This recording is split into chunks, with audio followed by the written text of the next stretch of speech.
12 days to go till training camp gets underway in Pittsford. Today's camp preview series focusing on one of the Bills' new wideouts, who may be wearing number 2 on his jersey, but Bills Mafia hopes plays like a number 1 this season.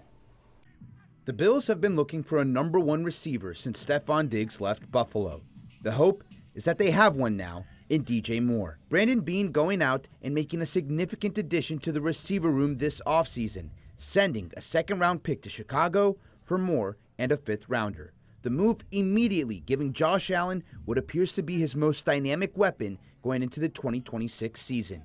The 29-year-old has 4 different seasons of over 1,000 receiving yards, doing it in both Carolina and Chicago. Had 20 touchdown catches in his 3 years with the Bears, and came close to the 100 catch mark each of his first 2 seasons in the Windy City.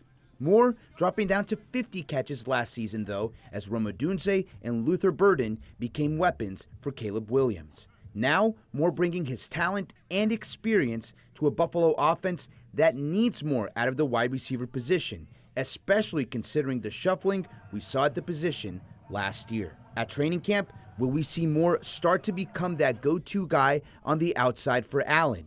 At OTAs and minicamp, we saw Moore and Allen working on their chemistry, but Moore admitted there was still work to be done in that category.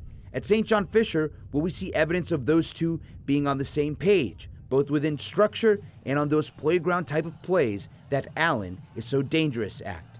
And at camp, in what ways will Joe Brady utilize his new receiver? The two overlapped in Carolina, so Brady has seen what Moore can do for an offense. Will he use him as the kind of guy that can stretch the field vertically and give the offense the kind of downfield threat it's been missing in recent seasons? The potential of DJ Moore in this Bills offense is high. Just how much of that potential gets realized, at least in year 1, we'll start to get a better idea of at St. John Fisher.